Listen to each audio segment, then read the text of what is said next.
Thank you and good evening. Welcome to the March 15th Board of Selectmen's meeting. If everybody would rise for the Pledge of Allegiance.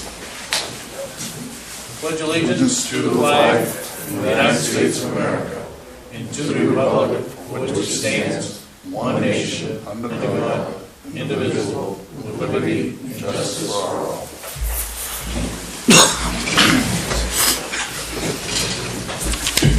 And thank you for coming. We'll dispense with a couple of issues here. We have no public hearings this evening. Any announcements from the board? Sensing none. Additions or deletions to the agenda, I think we're all set.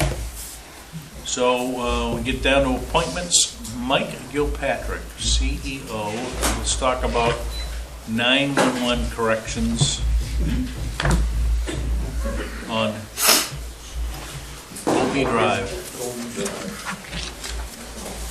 which I'm sure all of these people are very interested in. I'm sure. I put together a small presentation. Hopefully it will come up on the screen here. Somewhere near, we maybe can turn the light out or something. Yeah, Dana, put the first one down.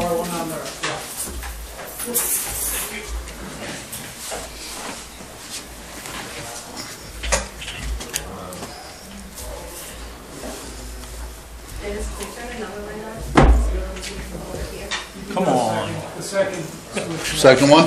Yeah. Gotcha. Can you see it now? All right. Hey, keep your hands to yourself out back there, right? Up in lights, yes, ma'am.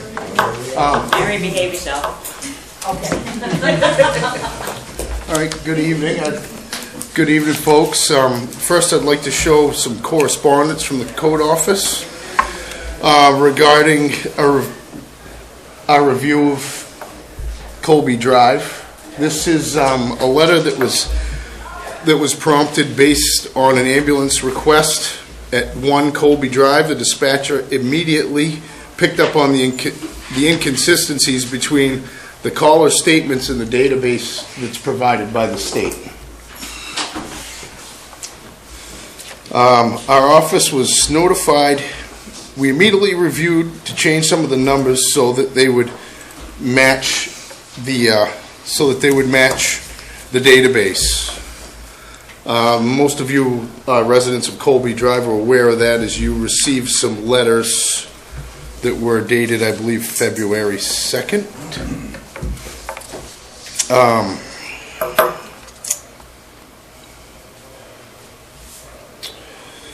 Many folks on Colby Drive have stated their opposition to the change.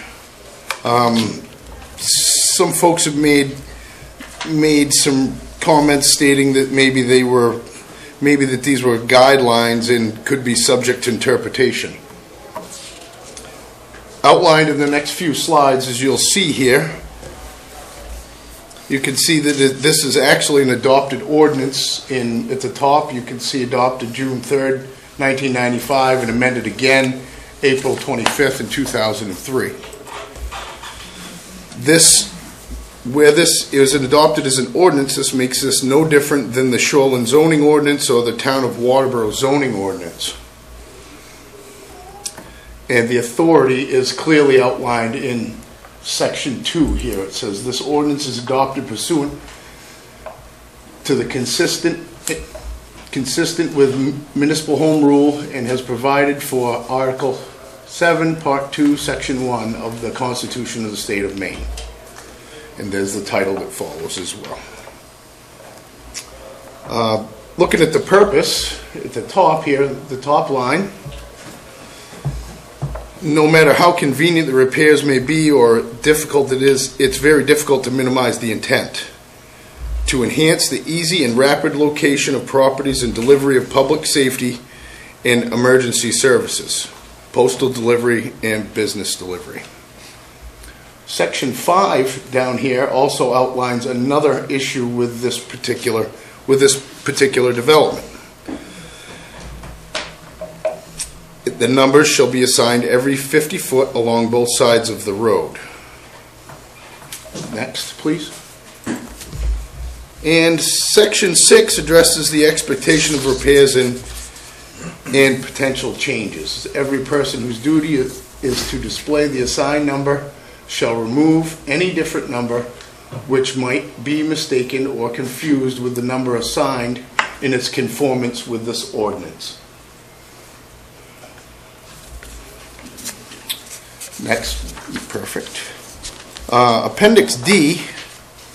Appendix D, in the third edition of the Maine Enhanced 911 Address and Guidebook for local governments, clearly outlines the procedure for numbering cul-de-sacs such as Colby Drive.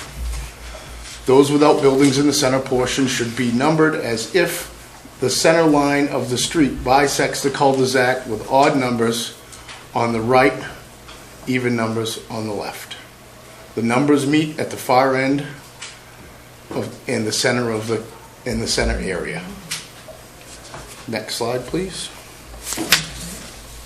Please keep in mind what I just stated in the ordinance. We would take this line here, bisect the cul-de-sac. Excuse me, I'm a little slack on public speaking. You can see the laser dot shaking all over the place. And to bisect this cul-de-sac, you'll see that this driveway here, which is currently address 7, would actually be on the right side of the cul-de-sac. What house are you? That would be number 7. This house back here. That would be, not is now, right? It is currently number 7. No, it's number four. 4. We go 1, 2, 3, 4, 5, 6, 7. Just like on block. Okay, we'll get to that then. I'm sorry. Please switch to the next slide. Exactly. This reiterates your point. This here is off from our GIS tax map. This here, it's relatively obvious where the change has come. Where the changes come, this was numbered in accordance with the actual tax map, as you can see. 25-1, which is our lot and sublot here, is labeled address 1 currently. 2, 3, so on and so forth as you work your way around the cul-de-sac. This does not in any way, shape, or form reflect our 911 ordinance that has been adopted and should be treated as every ordinance that we have.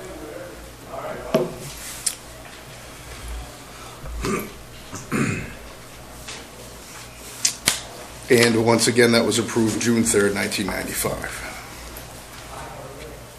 So why wasn't it changed then?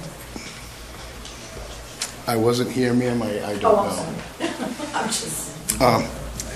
The slide for the main GeoLinks database, which displays a dispatchers when the emergency is phoned in. So could you change the next slide, please, David? This is what the dispatch sees when they receive a phone call. This is the main state database.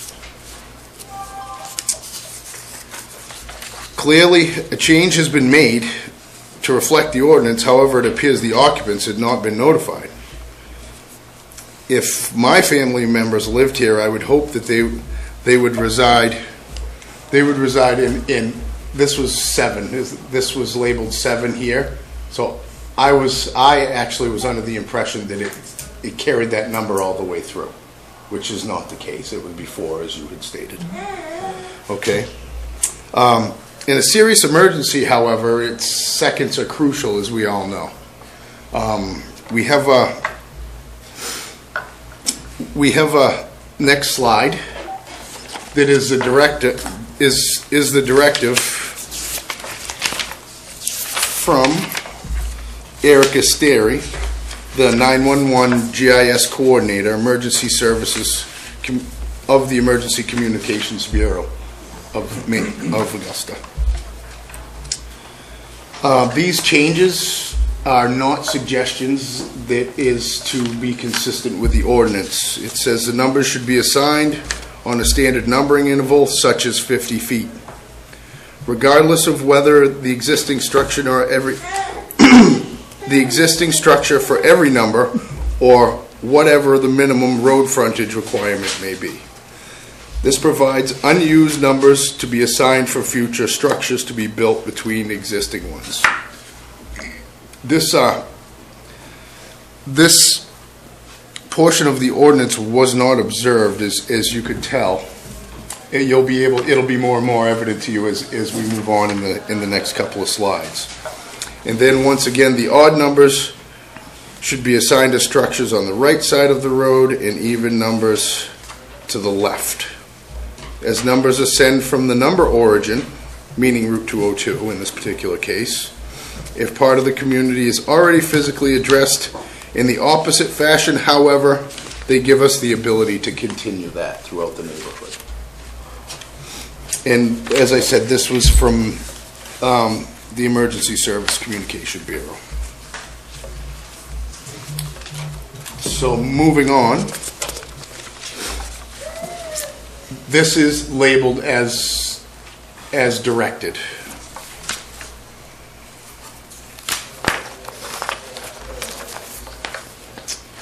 Okay, I believe the Buhelt residence was previously 7 Colby Drive. That was 384 feet from Route 202. The new address will be 15 Colby Drive.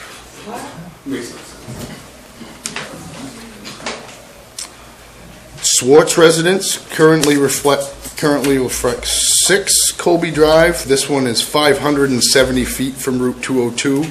The new address will be 23 Colby Drive.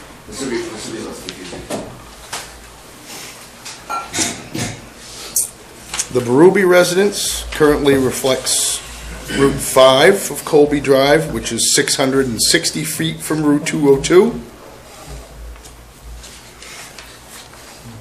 This will be 25 Colby Drive. The Miller residence reflects, this is 7 again, it would be 4. At 715 feet from Route 202, the new address would be 31 Colby Drive. Now, those of you that are confused with how the numbering fashion works, Dave, could you skip back to the first slide in these? No, we get it. I think it's less confusing than what we were before. What? It's more confusing than what we were. Well, There's 7 houses, now you'll be 30-something? Unfortunately, that's how the ordinance is stated. I'm sorry that you feel that way. So we left off at 31. So can we go back to the Seahagen residence? That apparently the extra explanation isn't going to work. Okay, the Seahagen residence is 668 feet from Route 202.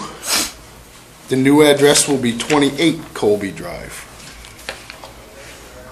The Erickson residence is 618 feet from Route 202. The new address will be 26 Colby Drive. And the Cloutier residence is 440 feet from Route 202. The new address will be 18 Colby Drive. The higher numbers are going to eliminate some of the confusion at the Postal Service as well, and it will also be in conformance with the ordinance, which is what we're trying to achieve here. The 50-foot increment really comes into play a lot. We have, just so that I could give you a little bit of background history, we have a pending subdivision. We have a pending subdivision, a pending approval. We will have to change 3 other current residents' 911 addresses to fit the subdivision in, which emphasizes the importance of utilizing the ordinance and the structure given within that.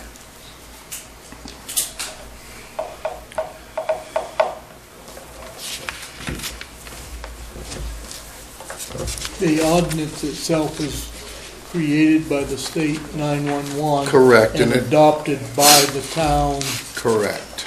Yep. Mandatory adopted by the town. Correct. Yeah. Yep. Exactly.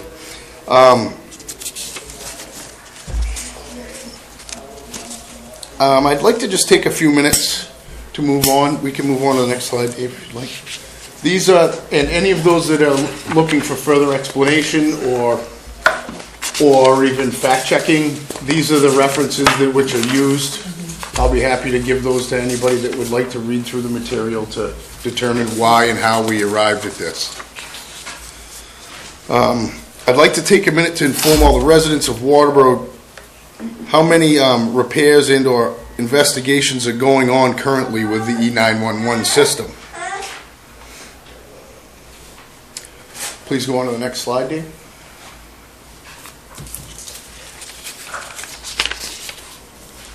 These here are all listed with the number 0, as you can see on the form. These are 81 different structures throughout Waterboro that have the number 0 associated with them. Either they're accessory structures, structures without permits, things that don't have a number assigned to them that need to be addressed. And you would think, well, 81, that's not so bad, but unfortunately it gets worse. Next, please, Steve. We have 12 entries here. These are alphanumeric entries.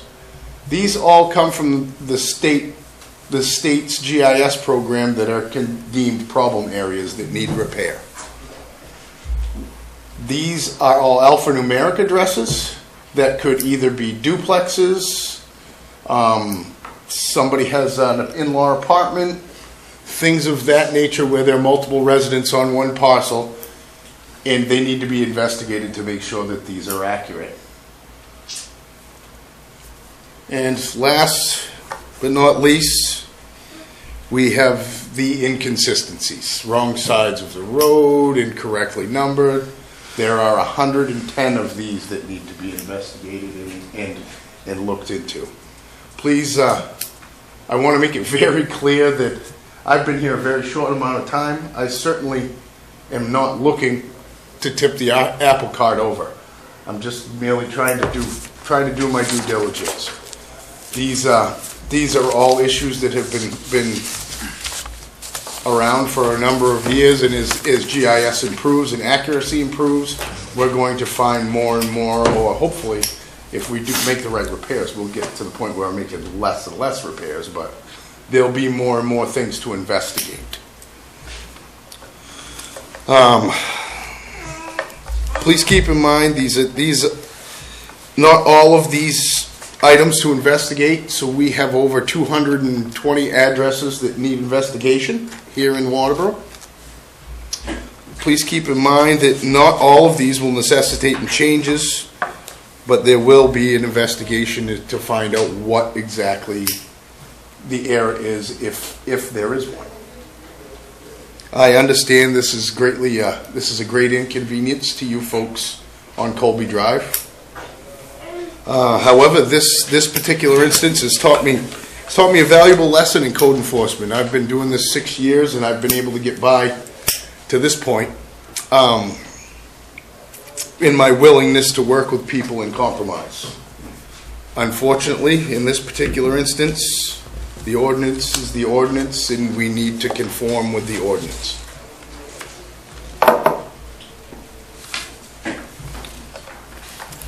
Thank you for your time. So if we incur charges on changing everything over, state takes it off?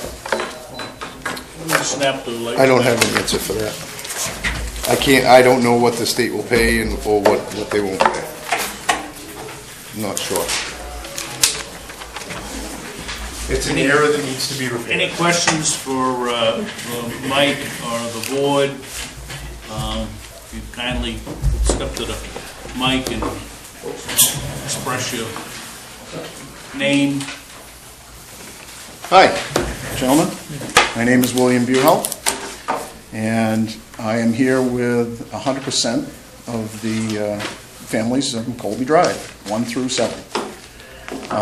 First of all, I'd like to introduce Bob and Mary Swartz, number 6, Carrie and Josh, number 5, Sean Coulier, number 1, Jen, her husband, her significant other is working, Jen Hansen. Diane, you know Diane and Glenn. And my wife was not able to, no, and Dawn Miller, I'm sorry, with new baby. Sorry, Dawn. That's okay, I'll forgive you. So, I just want to address a few things. Myself and my wife, and she's not able to be here, she's really sick. We moved in 1989. We bought the Beckwith house, and it was always labeled 7 Colby Drive. Property map shows that. I've been there 33 years. Bob and Mary came in about the same time, and then it expanded from there. We've had other people that moved in and moved out. And Diane and Glenn and Sean and Sue, well, he used to work with me, so we've been there for a long time too. Each property in the cul-de-sac is about an acre.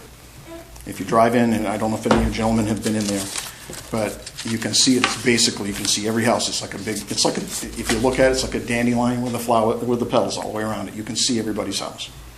Okay. Back when we moved in, we had a post office box that was out, and it's a cluster box. And for the mail, it was 917A for me. You guys remember what, you remember what 917B, I think, or something like that.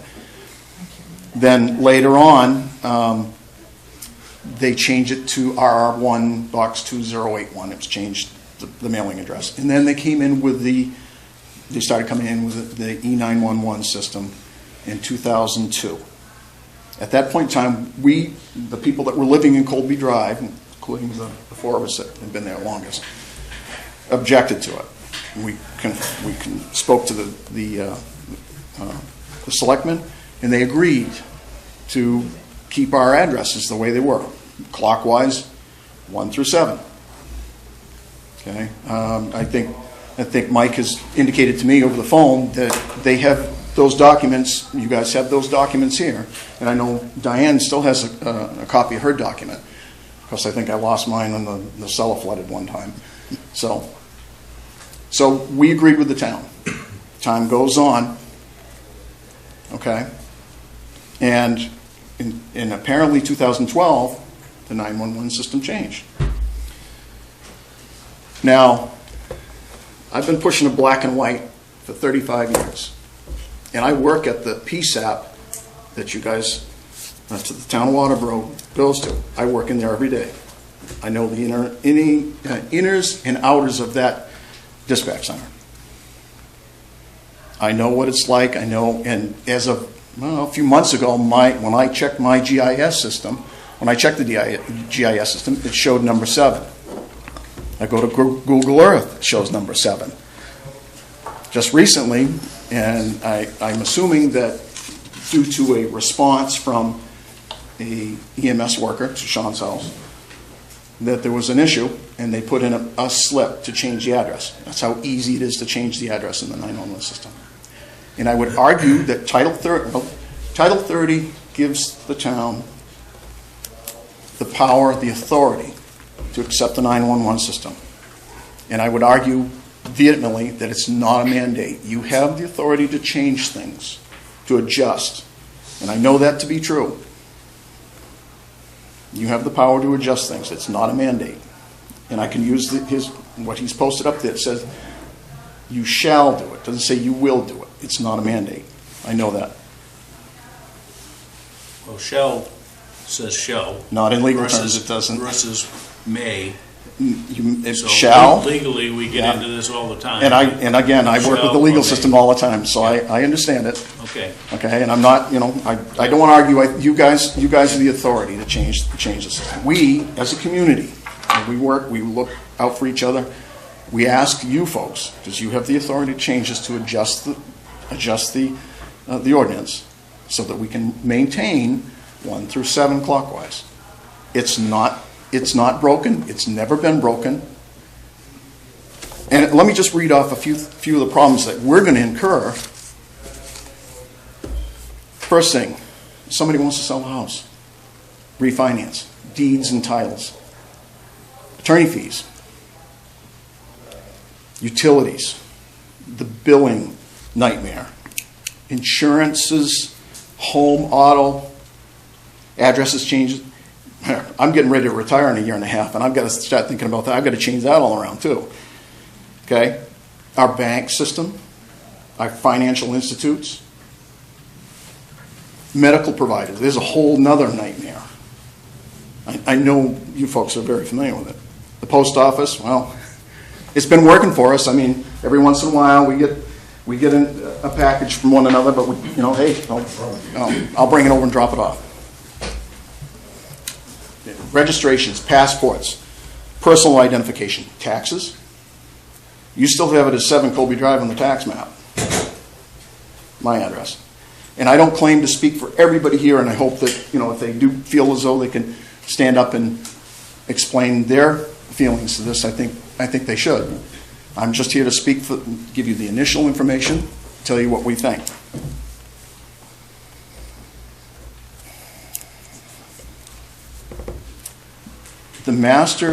The addressing officer, and I'm assuming it's the code enforcement officer, Mike. He's a good guy, and I yelled at him on the phone, and I feel bad I owe him a coffee. But the addressing officer has a manual. I've read the manual again, and I don't believe there's a mandate here. Okay? Again, you folks here have the authority to modify it. You may have issues in other cul-de-sacs, and if you look at the cul-de-sac, I urge you to drive down the street and take a look at it. And if I'm pushing a cruiser or a rescue, and I drive down that street, if I can't see the number on it, or if I'm looking at the computer and it says this is the address, and all of a sudden it goes down and I can't look up and look at the number, then I got a problem. And like I said, I've been doing this 35 years, and if I can't think myself and figure things out, then okay. I ask you to grandfather it. That's all we ask. 1 through 7, it's not hard. Clockwise, 1, 2, 3, 4, 5, 6, 7. Don't put us through this pain and nightmare to change it. I know Mike's doing his job. You guys have the ordinance that you have to enforce, and I totally understand that.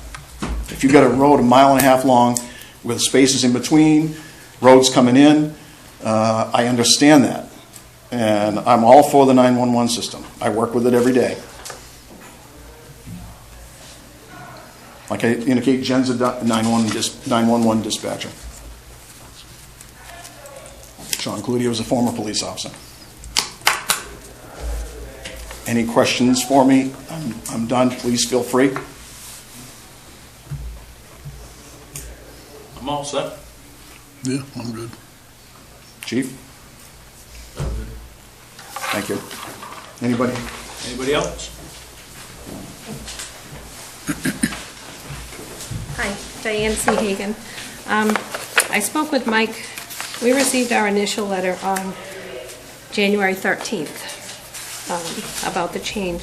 And in that letter, it also stated that it was adopted in 1995.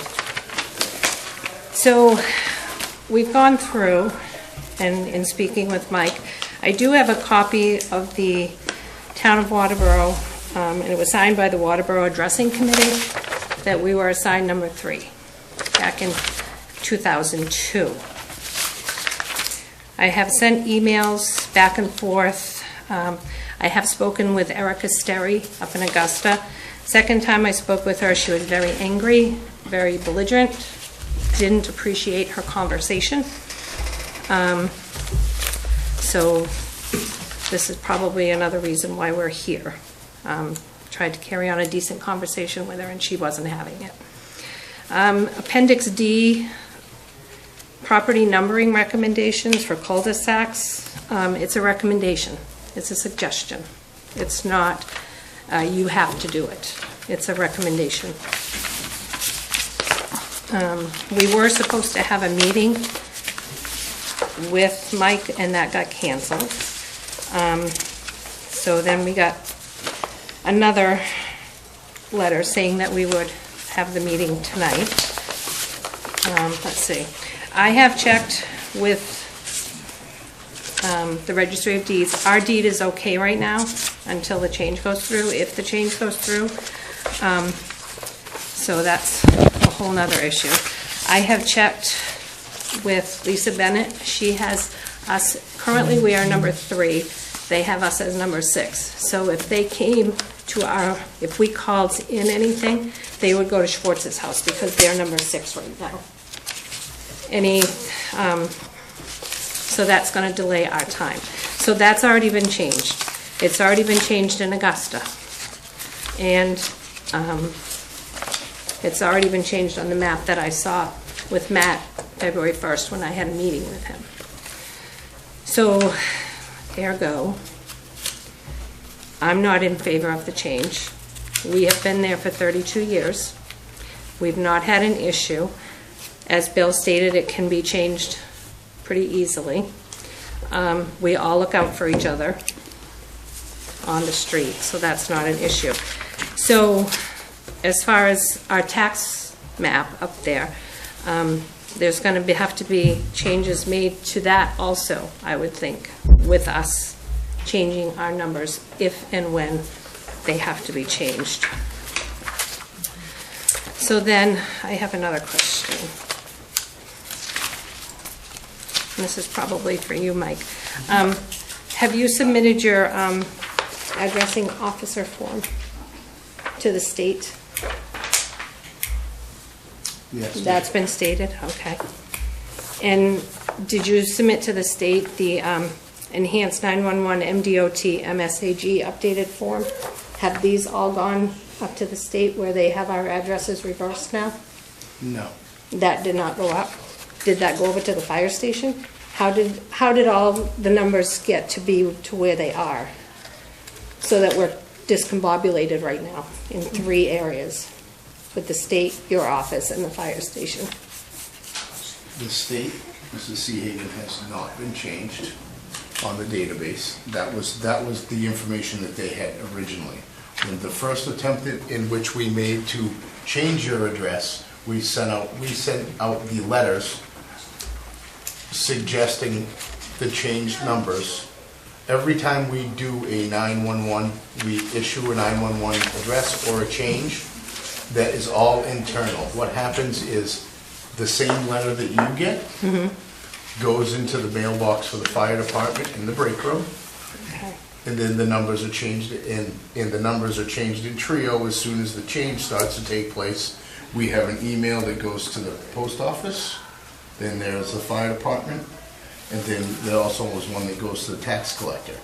But actually none other of that actually happened other than the notices that were set in the fire department box, because for the very simple reason was the opposition that we met as soon as the letters were, it says in my records that the letters were sent January 1st or February 1st. January 11th. And Dan, just so you know, that the number that we put at the fire station when you called and talked to Lisa, it was only in our RMS system. It has nothing to do with at the PSAP or the state level. It's only internally at our building. And that's why it was changed so quickly internally, because Pete does that. Okay, As but, he gets those, just, you know. and I understand that. Yeah. But in our case, if we called, they're going to their house. No, because they only see that information in the RMS system after the call, when they go in and punch it, because we're not tied to the CAT system. Okay, because I've looked up under the main maps, ARGIS, and they have it as 1357246. That has nothing to do with us, though. That has nothing to do with you. Okay, so the state has those numbers. That's All right. nothing to do with us. Yeah, it's a total different entity. And just, you know, and as I told you, just to be aware, everybody knows, is Yeah. when this, I don't even know who the call was for or where it was for at the time, we didn't have a problem finding the address. This was something that dispatch, I think it was whoever the call taker was. I think it was Sanford. Was it Sanford? Actually, I believe it was Biddeford. Well, if it was a cell call, they have gone to Sanford too, because someone would get dumped over there. That portion I do not. I'm not real privy as to how the dispatch works.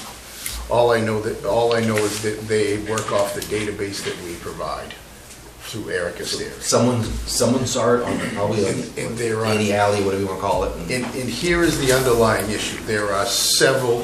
Now we just spoke about 3 different databases. Dispatch uses the database in which we provide. You have Google Maps, you have the independent You have your independent software, the database that you utilize at technically they should match because of our submittals to the fire department. But We don't use that for 911 response though. Correct, but there are several different databases or data sources. There are several different data sources that aren't necessarily pertinent to dispatch.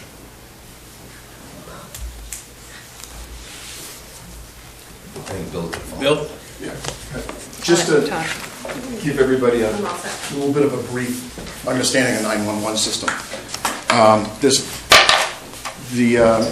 The Augusta has where you keep all the addresses, all the names, all the numbers. That's like just a pot where all the information goes to, okay? Provided by the towns. Title 30 is the mechanism, the law that gives the towns the structure or how to set up a 911 system. They give you suggestions. And it is fairly rigid, but there are things that you can adjust to each individual area. Okay, when a 911 call comes into the E911 system, and they are different. The GIS system in my PSAP where I work, a call comes in Waterboro, comes up on the screen.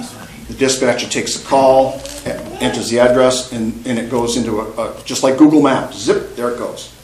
Now that information that Diane was talking about comes from Augusta. That's the main one. There is another GIS system that comes from dispatch, I don't know, probably 6 months ago. I looked at mine at my dispatch, and it showed 7 Colby Drive. Short time later, and when this came up, I checked again. It was number 1. So what happened was a call came in for EMS to respond. For some reason, there was a little confusion. When they pulled in the street, they were told to go to, I don't remember whose house it was. We were just talking about that. Instead of going to Sean's house, they went to somebody else. But anyways, somewheres down the line, that was mixed up.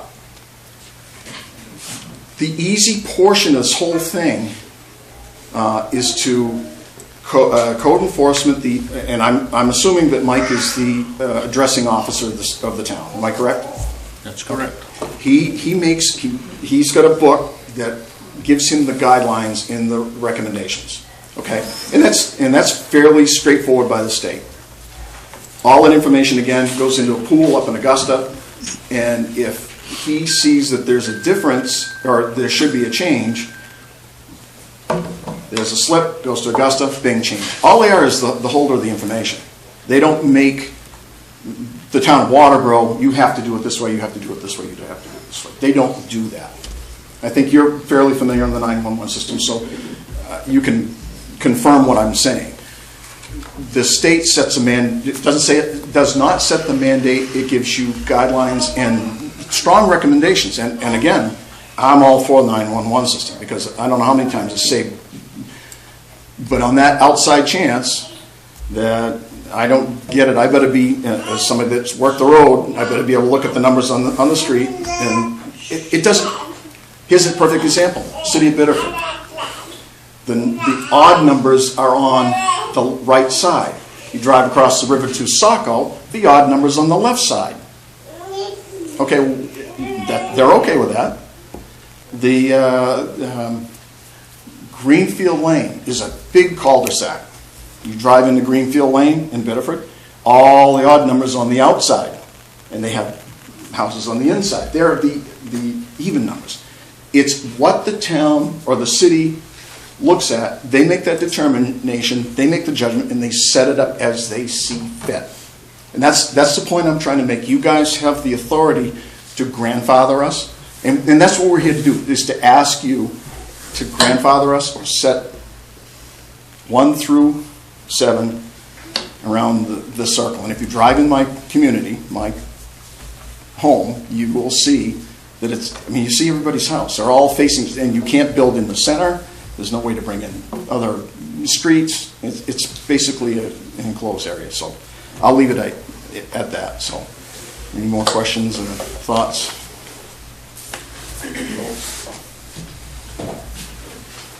Thank you. Anything else, Mike?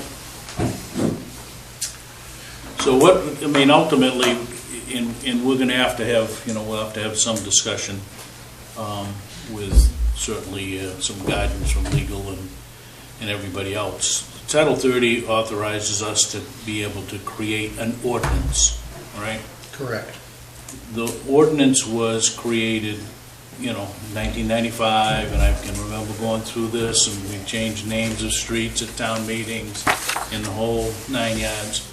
A number of us have had numerous address changes in 25 or 30 years, okay? It's a matter of, certainly when the post office decides somebody else is gonna deliver your mail, then, they say, oh, your address is gonna change. So what we're asking is, and I think we're gonna have to determine how we grandfather this, if in fact that's what the board decides. Because what we're collectively asking Mike is to selectively enforce an ordinance. And he can't just do that randomly, okay? So if an ordinance exists, he has to enforce the ordinance. The concern that I've got, if you drop back to look at the structure in the ordinance, and it says that the numbers shall change every 50 feet, what you have in your presentation is not 1, 2, 3, 4, 5, right? Correct. It's predicated by distance, okay? So that's something that we'll have to absorb and determine whether or not that. But we have to collectively come up with some language that would suggest that our CEO selectively enforce an ordinance. Right, so that's our dilemma. May I just add one thing? If you have a legal opinion on it, certainly step right up. My opinion is I encourage the discussion. Yep. I think that Mike is doing his job, and I don't think anybody's questioning that. Okay, and again, on top of that, I understand. The thing is with the 50-foot rule, I mean, I have, again, that's for you guys to figure out. I encourage you to please look into it further. Yeah, I understand. The ordinance is what the ordinance is. I got no issues with that. Ordinance are ordinances, and the only way to deal with this is to... So collectively, we'll have to make a determination of whether we direct the code officer to selectively enforce the ordinance and leave, quote unquote, this is a grandfathered cul-de-sac. From a tax perspective, the tax map isn't going to change, right? You're all on map 4, and it's lot 25, 1, 2, 3, 4, 5, 6, 7, all right? Never going to change, because that's how we manage the tax maps, all right? So from a deed restrictions or those kinds of things, or deed descriptions, it's always going to first go back to a tax map location rather than a street location, okay? And those may very well be confusing, right? So let us do some discussion with certainly the safety personnel and from a legal perspective to say, how do we go forward with directing the CEO to selectively manage something? So, and that's really what you're asking, is that here's a role. We don't selectively say, don't enforce the ordinance or zoning ordinance somewhere, right? Right. So this is all part and parcel well, of. the thing is, we were promised back in 2002, and I mean, and it's in the documents. Mike even said this, the documents of this, and that we would keep our addresses, and the thing is when it changed, nobody told us that the E911 system changed, that we had different, E911 numbers. And I don't, I definitely don't go around checking my own number through my own PSAP, and, so nobody knew. And that itself is unsafe. So I get what he's trying to do, and I have no issues with it. Let us do some, some more research, and we'll get back to you as soon as we can. I don't see this a long-running issue. Thank you, Okay? sir. So we'll go from there. Anybody else have anything to add or questions? If not, thank you all for coming. You're certainly welcome to stay through the rest of the session. And Thank you, I'm gentlemen. sure that's may or may not be on the top of your list of things to do this evening.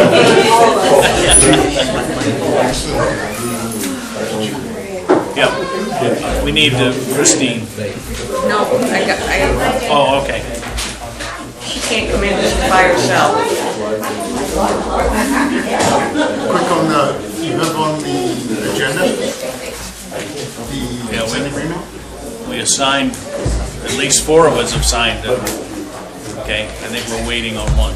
Yes. But you can update us if So you know. So, Yep. I just wanted to make sure you knew where we were at. you want. Okay, Thank you.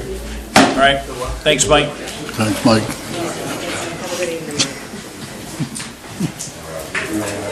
Tax acquired property. That, it might, if you've got 4, It's as good and as, it went on all last week to come in. I don't know who hasn't signed I'll yet, track him down. but realistically. I think everybody's We'll have saying, to. sign but Dave. Right. All right, so we had some questions the last week about accepting partial payments on tax acquired or overdue taxes or tax lien property and whatnot.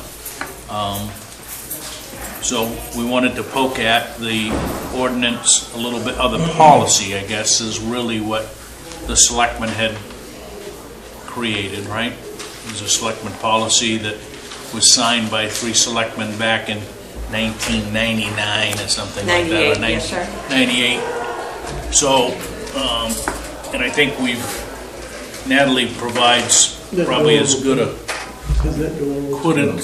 discussion as possible, so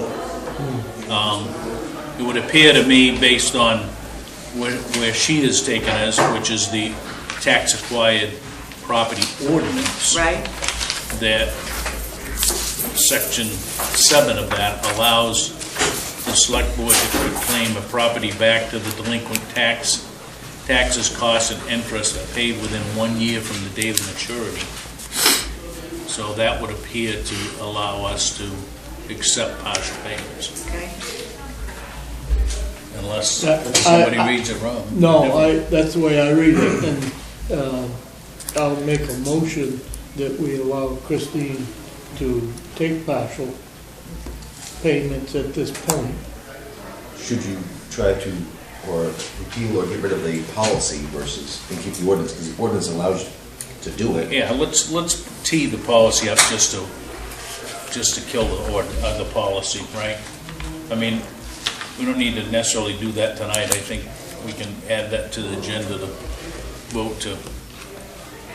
Well, I think we want to accept that payment that she's got. Well, the ordinance allows us to do that. Okay, It's only a selectman policy yeah. that doesn't allow us to do that.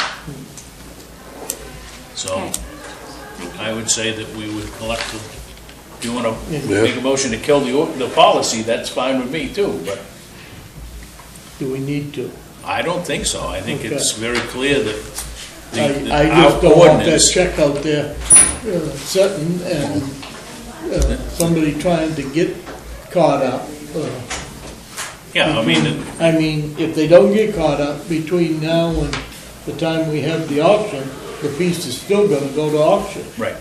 That's absolutely right. Yeah, and in the meantime, we'll say that they don't get it paid out. We've got $8,000 or $10,000 collected on that tax bill. Right. And I think the policy says the same thing essentially, but it's, Right. The policy, section 7, which is, I'm sorry, the tax acquired property ordinance, which was enacted here some time ago, all right? specifically calls out that we can take up to a year to give a quitclaim deed to someone that's paid their taxes to the date of the maturity of the lien. And 3 says you don't have to give it back, so. Right. So I think we're good. Thank you. Okay? Anything else, Julie? That's how you're speaking for Christine. Nope, she's doing a, I just want to give her a heads up that she's doing a super job out there by herself this week, Okay? so far. Any public comments tonight? We'll jump to correspondence. We've got the treasurer's reports, motor vehicle report, York County Sheriff Waterboro monthly reports are also in the packet. Selectmen's reports. Wayne, anything? Just a half a dozen complaints, but nothing that's good, son. Dana? No, nothing for me.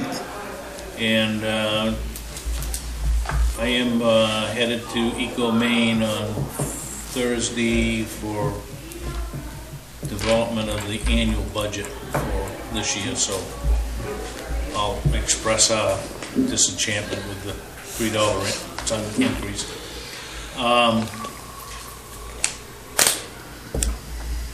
Matt? I'll print this off and give it to you as well, but budget process, you have in front of you a copy of the budget documents that were the most recent ones voted on by the budget committee last week. Attached to the memo and a draft of revenue report. Thanks to the budget committee for the last 10 weeks of work. We met once a week. Town hall, reminder of bids closing this Thursday night, yes, this Thursday for the old section of siding and window repairs. And also, as I mentioned to you in conversation earlier, and I don't know if you've reached Mike yet or not, but the budget committee for York County, there's openings for elected official. If you haven't heard from them, I can reach out to them later on. Public Works, we received 4 applications. One we had previously already interviewed, one we did not call on, and we interviewed 2 others. At this point, we don't need to look any further. We're going to work with Jason to see if he'll fill in now as the permanent Public Works Director, or in the contract language. And the Public Works Director is also working on vendors for the installation of fence at Gobiel Park. I think he's got 1 back so far. He's working on a couple others, or several others actually. Excuse me, man, how often do they meet? That's what Mike said to me. How often do they meet? The budget committee, that is, I do not know. I will forward you where I can. It's no more than twice a month. That's the chair of the budget committee's address right there.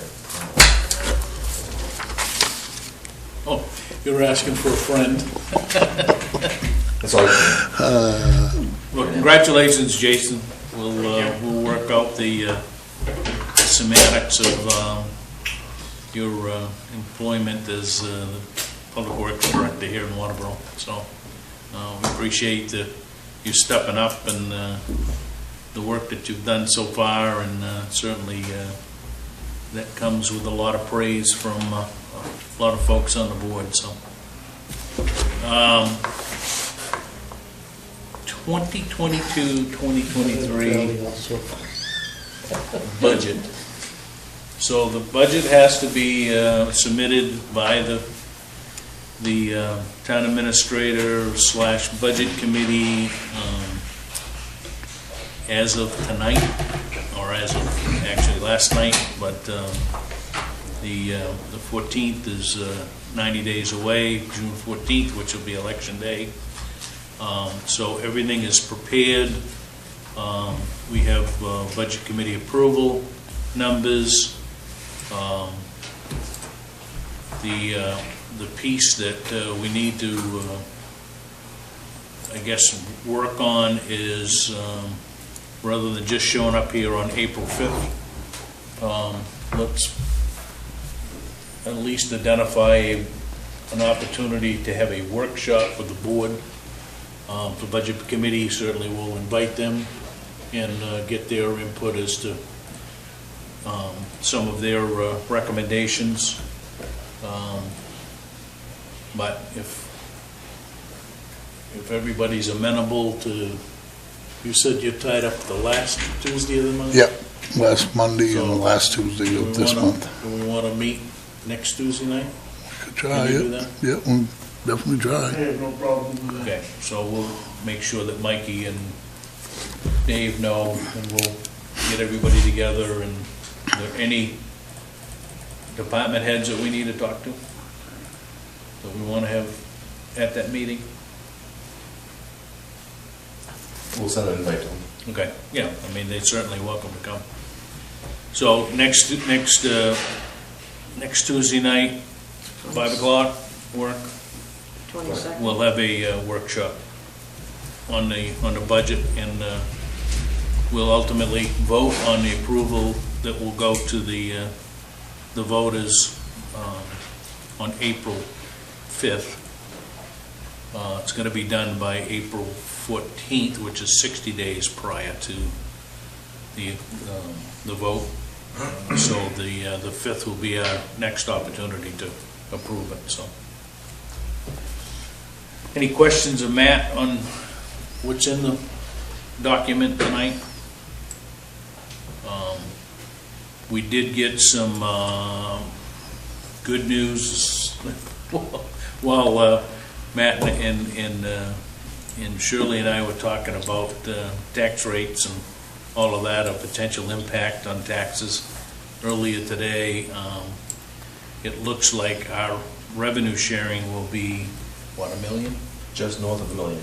So this year was $724,000, so that's another $250,000 increase coming from the state, so that will have some impact. We're also, I think you got, what, $275,000 that we've committed to use from ARPA funds that will also set to offset some of this. So we will work those numbers. And We might have some new numbers on new construction here in town, too. yeah, She's estimating about she's going up about 18. There's about 18 million.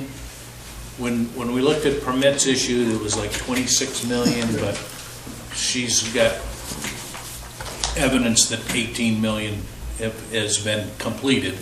So It's going to be a small increase yeah, if it goes just the way it is now, Yeah, but not a big increase. the real issue will become whether or not, and she's getting the state valuation numbers. If as long as we're within 90%, we can ensure that we get everybody full credit for homestead exemption, veterans exemptions. So we might have to make an adjustment for that. And we did plug in this, was it, Diane, 6%? Did we? I think about 6% for the That school. was, so, yeah, It was so we like plugged 10 in, million something. we plugged in 6 for this, for that. You did put Yeah. 6 in? I did just for estimating purposes. Okay. And then, I don't know if we had chatted about the York County budget or not. No, I don't think you did. That was like, what, 480? In that ballpark, someplace like that, if I recall, but we got right in front of me. Yeah, and the budget committee, the York County Budget Committee has yet to pull everything together, which I think is real late.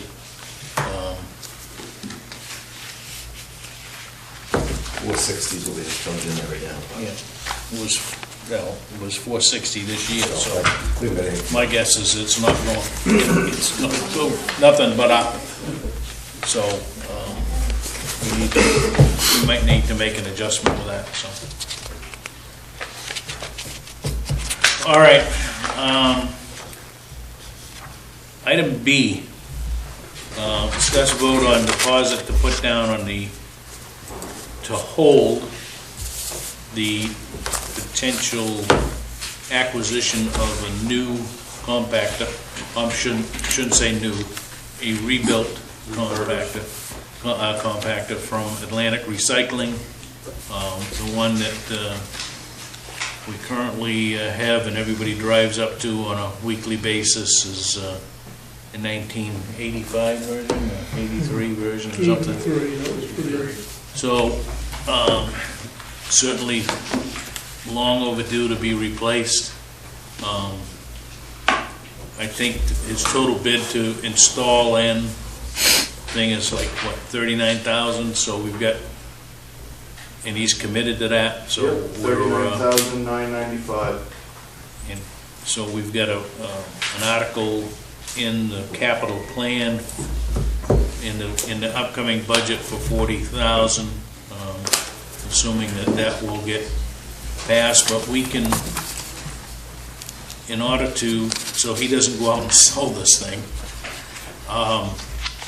we need to put some money down, and I think we certainly now are in positions that the board can move some monies around and whatnot to accommodate that. So the number, does he have the number on here?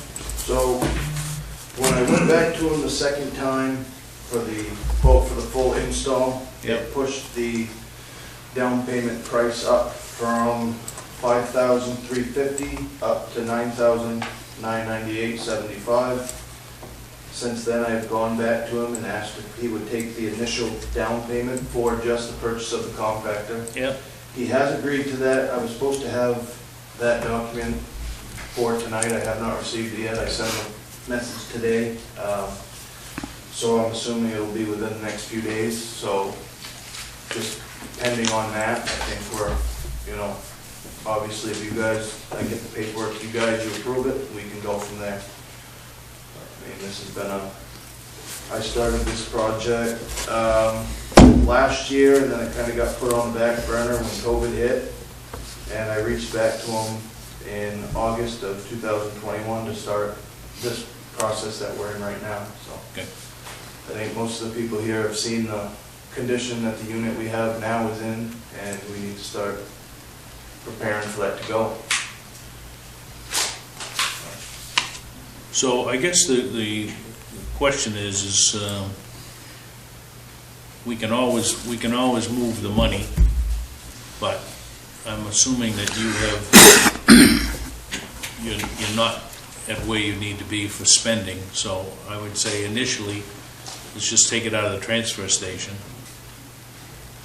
and then we can, in the next 90 days, we can move money anyway, right?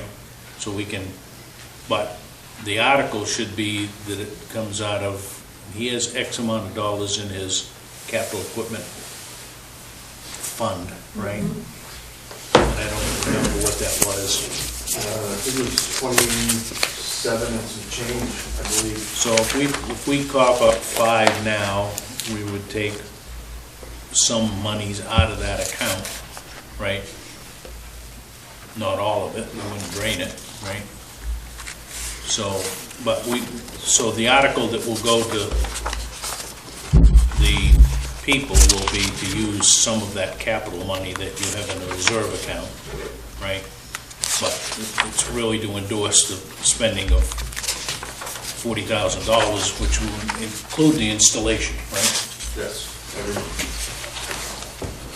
So we want to authorize him to move forward with at least a down payment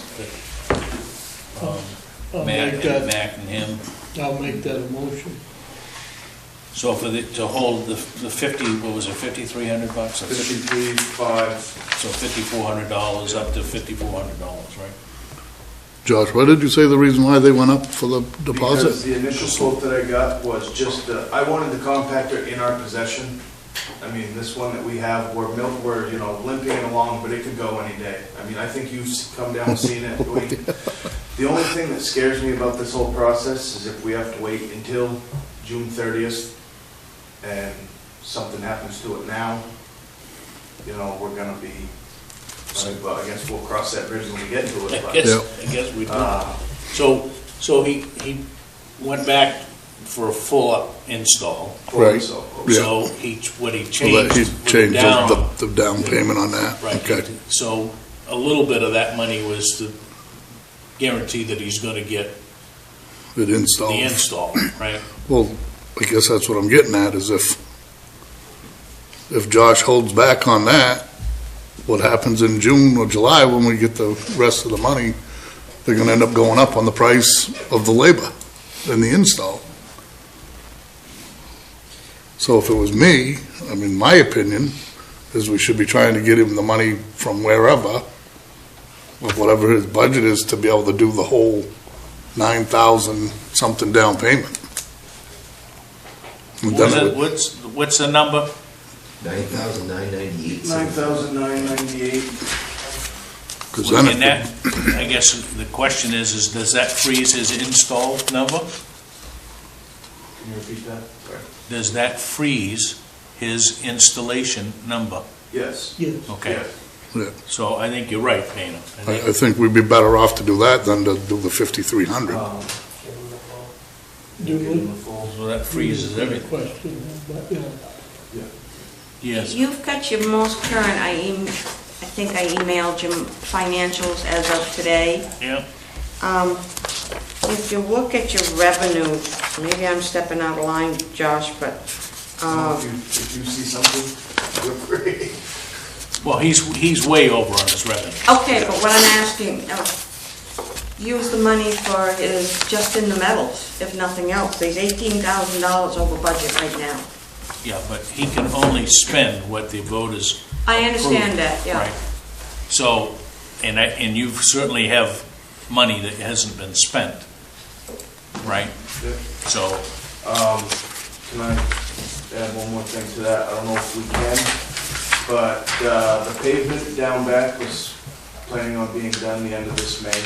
yep, Now, I'm assuming that the quote that we received way back when is probably not valid now that pavement has gone up $30 a ton or $35 a ton. Would it be wise to hold off on the pavement and use that money to just purchase the compactor? It's $40,000 in there that was for pavement, and we have, well, we're gonna get less. you're gonna pavement. get less pavement, but you still got $40,000 that you need to spend. Yeah, The intent is to improve the grounds down back, right? yeah, So, okay. okay, so maybe we get 10% less than what we had planned on, right? I think, you know, if I look at quickly to your, and bear with me here for a minute. And have you ordered the roll-off container already? What's that? Have you ordered the roll-off I have container? not ordered the roll-off yet, I've been holding on Well, that. that's 8 in and of itself. Or is that 15? 8, You're asking for 15 this year, right? yes.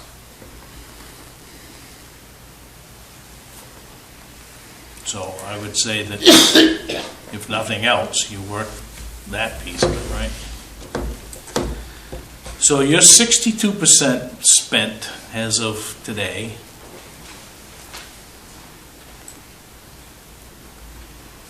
And some items you've already spent. My guess is that, yeah, 40,000 is on paving. And, but the $10,000 that we're gonna approve to spend, we can manipulate that from any account that we want. Doesn't necessarily have to come out of you, but all I'm saying is right now, let's cut the check to Right. yeah. protect the equipment, right? So, you wanna make that motion I will again? make a motion that we put the down payment down on this piece of equipment as we speak here tonight. The full 9,900. Yeah, Oh, in 99 and change, right? Whatever the, and we'll worry about where it comes from. And is he gonna send you an agreement or something? Yeah, that's what I was waiting on for tonight. They've been having some front office issues, so that probably has something to do with why. you want to second that? Yep, I'll second that. To get this tied up and, Yeah, I just don't want to lose it. A Yeah. brand new one, it was, when I got the quote back in August, was right under 80,000, and it was a 7 to 8 month, that was just to purchase the unit, and it was a 7 to 8 month waiting period. So, I'm just trying, you know, this is the cheapest option. Aren't these the same quotes we got back in August too, for used ones too? Yes, and then, well, yeah, but when we reached out for this, I got a quote for a brand new from Waste Equip. The company we're buying this from is the regional sales for Waste Equip. So you go on the Waste Equip website, you put in an inquiry about a new compactor, it gets sent right over to their office in Rollinsford, and they handle it. and this one's sitting in Rollinsford. It's sitting there right now, just Any- waiting paint and. Any other discussion? Not all those in favor? Motion carries 3-0. All right, let me get back to my agenda here.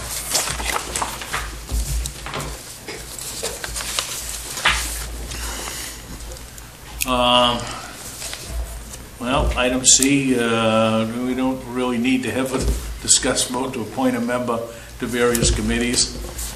Seems though we didn't do an interview tonight, so we have no old business. Discuss to approve the minutes of the March 1st regular meeting. So moved. Second, All those in favor? Pending decisions, we're all set on. Week's action list, you're gonna do what you gotta do with Atlantic, right? Agenda items for next week, or well, it's gonna be 3 weeks from tonight, right, the 5th.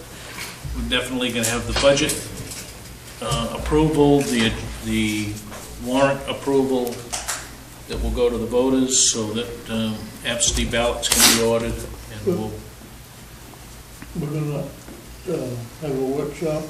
have a workshop the 22nd, Second, which is next Tuesday, Next Tuesday. What time? 5. 5 o'clock. Yeah.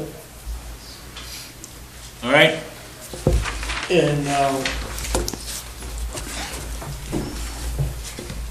is that gonna give you time enough on that budget to the next? Yes. We don't wanna set a, Well, if we don't finish it, our workshop next Tuesday night, then we'll set another date, okay, right? but in 3 weeks at a regular meeting, that gives us time enough to approve this budget and still carry on? Yes. You'll Yes. make To it- go you'll to make the it- voters? Yeah, you'll have Yes. a public hearing after that. Yeah, Right. okay. And we'll do I'm the, just making sure that we got time enough yeah, at that point to, well, we can, Carry then on. we'll have a public hearing on the entire budget, yeah. and that's what'll go to the voters, so, Okay. okay. Anything else? Sensing nothing, I'd entertain a motion to adjourn. So moved. Second. All those in favor? Opposed? Thank you, and good night.